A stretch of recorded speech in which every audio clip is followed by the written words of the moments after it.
Hello welcome. मैं हूं ज्योति। आप देख रहे हैं चुनावी समर, जहां पर एक और ताजा अपडेट के साथ हम हाजिर हैं। चंद्रशेखर ने कहा, भाजपा है दलित व पिछड़ा विरोधी पार्टी। उत्तर प्रदेश विधानसभा चुनावों से पहले मोदी मंत्रिमंडल का विस्तार देखने को मिला।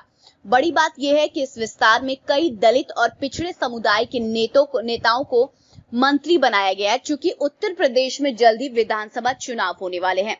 इसलिए मोदी की इस दरियादिली की उनकी चुनावी रणनीति समझा जा रहा है। इसी कड़ी में भीम आर्मी प्रमुख चंद्रशेखर आजाद रावण ने मोदी सरकार के खिलाफ निशाना साधा है।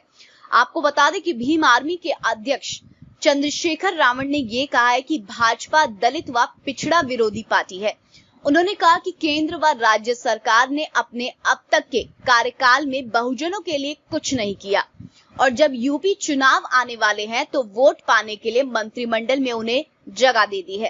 शेखर ने जनता से अपील की है कि वे आने वाले विधानसभा चुनाव में मुद्दों पर वोट करें। उन्होंने कहा कि अब समय बदल गया है, इसीलिए धर्म के नाम पर वोट ना करें। चंद्रशेखर ने कहा कि भाजपा बहुजन विरोधी है, इसीलिए बहुजन समाज के लोग भाजपा के झांसे में नहीं आए। इस दौरान उन्होंने जिला पंचायत अध्यक्ष व ब्लॉक प्रमुख के चुनाव को लेकर योगी सरकार पर हमला बोला। उन्होंने कहा कि इन दोनों ही चुनाव में सरकार ने प्रशासन का इस्तेमाल किया। चंद्रशेखर ने कहा कि विपक्ष के लोगों को पर्चा तक दाखिल नहीं करने दिया गया। उन्होंने कहा कि लखीमपुर खीरी में एक महिला की साड़ी खींचकर उसे अपमानित किया गया। भीम आर्मी प्रमुख ने कहा कि भाजपा सरकार में बहुजनों पर जबरदस्त अत्याचार हो रहे हैं। उन्होंने कहा कि आजाद समाज पार्टी के प्रदेश की सभी 403 विधानसभा सीटों पर साइकिल यात्रा के प्रथम चरण को पूरा कर लिया गया है और दूसरे चरण की शुरुआत अगस्त के महीने में की जाएगी।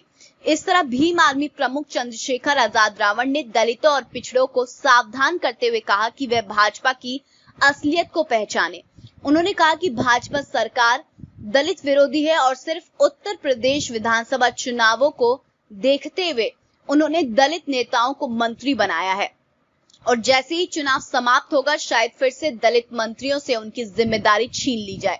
सीधे शब्दों में कहें तो चंद्रशेखर ने बहुजनों की आंखें खोलकर भाजपा के असली चेहरे को देखने के लिए कहा है, क्योंकि अगर बहुजन एक बार फिर से उनके झांसे में आ गए तो फिर आने वाले 5 वर्षों तक उन्हें फिर से भाजपा की तानाशाही को झेलना पड़ेगा। तो इस पर आपकी जो भी राय है आप प्लीज कमेंट सेक्शन में लिखें। Thank you so much. Keep watching today's for more news.